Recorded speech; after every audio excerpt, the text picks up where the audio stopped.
Welcome to another episode of Uncomfortable Conversations with a Black Man. If we truly want to bring forth change, it not only starts with you and I, but it's also about the next generation. So I'm privileged to be joined by Magnolia co-founders, but more importantly, parents of 5, Chip and Joanna Gaines. How are you all? We're good. Doing great. Thank you for having us, man. Of course. Now, you came with Drake, Gella, Duke, Emmy, and crew.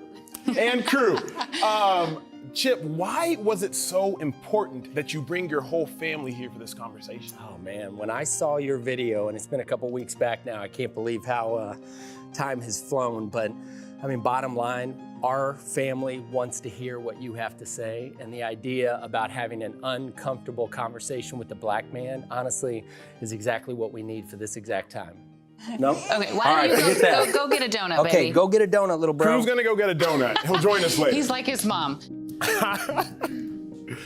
Thank you. Now, let's have the uncomfortable conversation. Joe, I know you had some questions. Yeah. So, we've been having this dialogue with our kids, and Chip the other day, he was wanting to kind of get a pulse on what are our kids, what are they thinking about all of this? And so he asked the kids a question. Hey, pretend like you're at a gas station and you see a Black man and a white man. Are you more threatened by either of those two men? And the kids really quick all said no. Why? Like in their mind, they didn't even think about that. And so later, Chip and I were talking, and this whole idea of this colorblind thing came up. Chip said, I'm proud. I think our kids are colorblind. And then we started kind of pushing back on that. And I think our question to you is, I've heard other parents say that they want to raise their kids colorblind.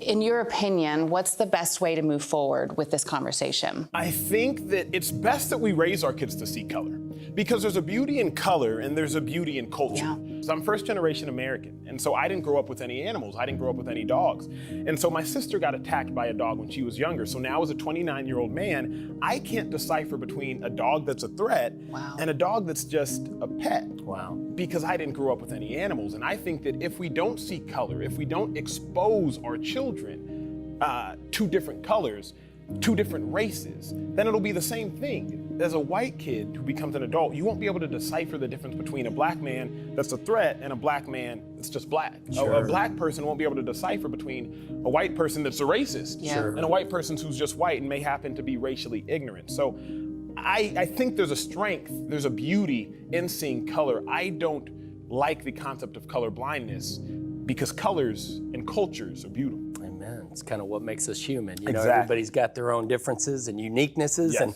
even as you imagine our kids here of 5, each one of them have a different look. Each one of them have a different eye color. But, each one of our kids have these uniquenesses. And maybe to your point, it's okay to highlight those things, I appreciate that. I've got a question in that, if you asked anyone, even a racist, if they're a racist, I would almost argue, that all of them would say no. How do we attack and solve a problem that I would say some people in our community don't even understand that we've got?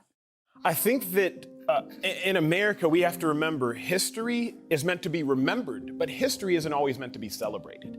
And I think that we have racism so ingrained into our culture, we don't even realize we're blind to it. I go to Nigeria every summer for a medical mission trip. And there was a sweet middle-aged Nigerian woman who, as I was escorting her into the optometry station to get glasses, she refused to get glasses. She was like, I don't need them. She was bumping into things along the way. Wow. Well, 30 minutes later, after we fit her for glasses, there was a huge smile on her face because now she realized she can see the full depth of life, see all the dimensions of life, see all the colors of life. Sure. And I would argue that that's the same issue we have in America. Like my white brothers and sisters, until they put their glasses on, they can't see all the dimensions of life. And so they can't understand the full picture of, maybe having a school named after a Confederate general that I have to attend as a Black person, maybe that's a problem. Sure. Maybe having statues littered across campuses that I have to look at of men who would have oppressed, enslaved, and potentially executed me,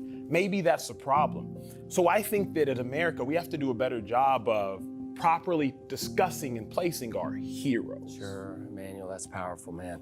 I have a quick story about cancer, and cancer is not a real prevalent thing in our family. I was in New York just a couple years back, and I ran into a gal named Gabe Grunwald, and she explained to me about her battle with cancer, and within just a few short years, Joe and I have become just huge advocates of cancer, and we've been to St. Jude and the experience that happened there. And something about your video, Emmanuel, I want to be real clear, was almost like that light bulb moment. I don't have a whole lot of personal experience with cancer and the challenges that people face in that way, but I'm telling you, once I learned about it and I understood it and it affected my soul, I couldn't unforget it. And when I saw your video and even the title, An Uncomfortable Conversation with a Black Man, it was like there was a light bulb that went on in my head. And I was like, I think I've been blind to this reality for maybe my whole life. And that's my goal of these conversations. For your children,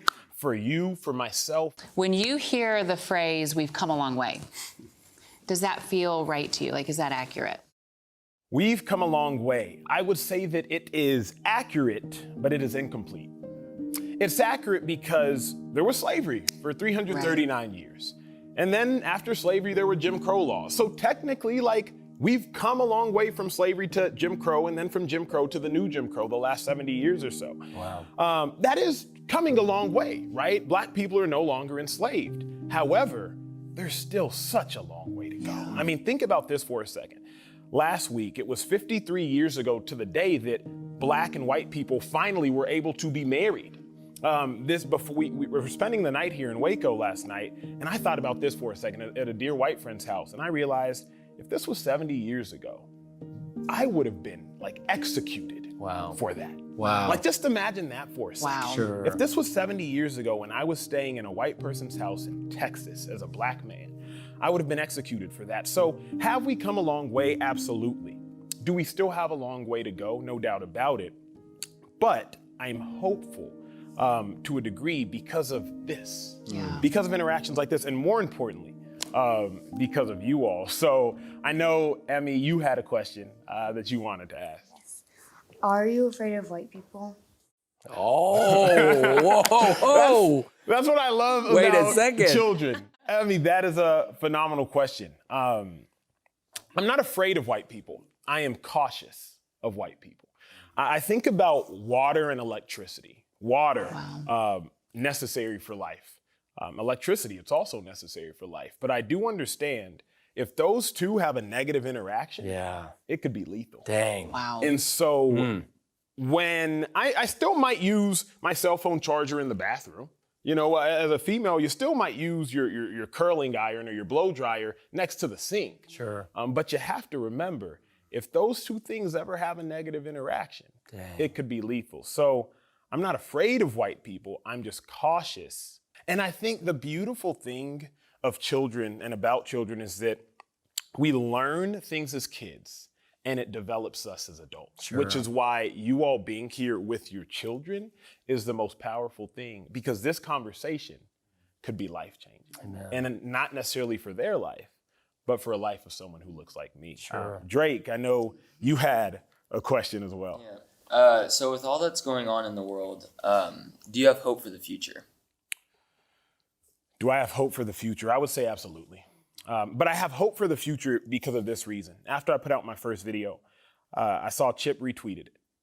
And I reached out to you, and you said, I brought my entire family of 7 together because 30 years ago I saw the LA riots, and 30 years ago I'm seeing these riots. Yes. And I will not let that happen again. So do I have hope for the future? I do, because of a man like your dad. Do I have hope for the future? I do, because of a woman like your mom. Wow. But the only way to have hope for the future is if you all listen to these people, if these people listen to me, and if I listen to them, then I think we all have a lot of hope for the future. So, Amen.